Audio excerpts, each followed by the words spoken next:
Hi everyone, here's one last screencast for LSSL 5360, that's Children's Literature, for the fall 2016 semester with me, Dr. Lassane. I just wanted to take a few minutes to highlight the policies within the syllabus. I know the syllabus can be a bit overwhelming because it is quite lengthy, but there's some things in here that are really important that you know. The first has to do with late work. I don't take late work. If there are dire circumstances and you get in touch with me before a deadline, then I might be able to grant you an extension. It will be on an as-needs basis, and certainly it's within my decision making here. If it is an extension is granted, generally it's with a grade reduction tied to it. The due dates have already been posted for the semester. They're posted at Blackboard, they're posted here at LiveBinder, they're posted within the syllabus as well. So please be sure to mark those due dates and don't wait till the very last minute, because if your software or hardware should fail, that is not an excuse for you to turn in late work. I know this sounds mean and cruel and all that good stuff like that, but in order for me to do all the grading that I need to do and to get it back to you with feedback just as soon as possible, I need for those assignments to come in as I have them scheduled. So no late work, please. There are some other policies in here too. One talks about the fact that this is a graduate class.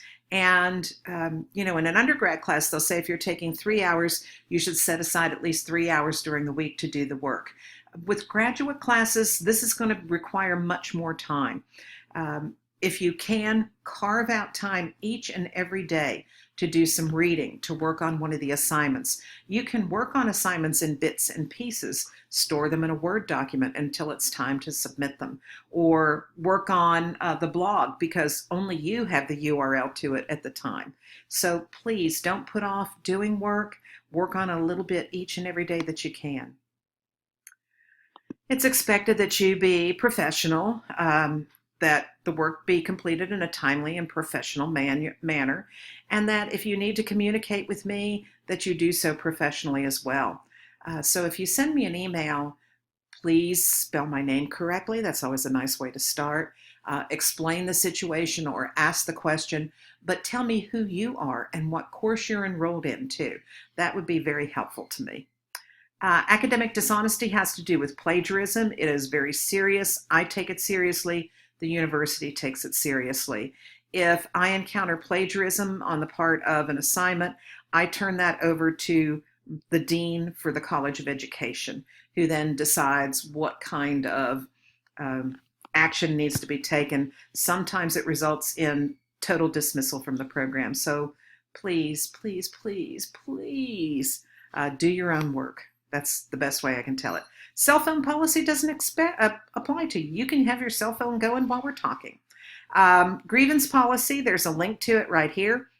Should you disagree with a decision that I make in the course, with an assignment that I give you, that's the policy that you need to follow. So I want to make sure you see that it is there. Other important policies. We expect in the Department of Library Science that you are technically proficient at using things like Microsoft Word, at uploading files, doing kind of the basic things. And so please make sure that you have a computer at home, that you have Microsoft Word. If you don't, please save your work as a rich text file anytime I require a file. Just understand that there are some basic technology requirements. Also be sure to check your Library Science listserv email. Look at ALA style sheets, and there are several online that will really, really, really help you take care of all that. All assignments for the course must be completed in order to pass this course. Attendance doesn't count, as we've already said, and all assignments are to be submitted via Blackboard. I don't take hard copies, I don't take faxed copies, I don't take email copies. Please be sure you do it there. The rest of these pretty much don't apply to you, except perhaps this one. If you have a learning disability or a physical disability that will deter you from doing really good work for the course, you should already be on my radar, because you should have registered, and I should be getting information about that. So don't tell me at the end of the course you have a learning disability unless you already have gone through the proper channels for doing that. And there's some information there just in case you don't know how to do that. You are responsible for dropping the class, and don't assume that I can do it, because honestly, I can't. So if you decide you need to drop the course, do so. Call Rebecca Lewis at our central office number if you need any kind of assistance. The rest of this is just a lot of stuff that you don't necessarily have to go through. But again, here are the assignments. Here's how the grading goes. There are 400 points for this course. In order to get an A, you earn 360 out of the 400. That's a 90. A B is 80%, 320.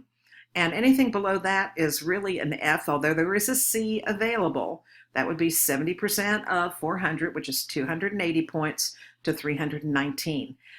Generally speaking, grades are A's and B's in this course, and the ones that aren't A's and B's are F's for failure to complete an assignment.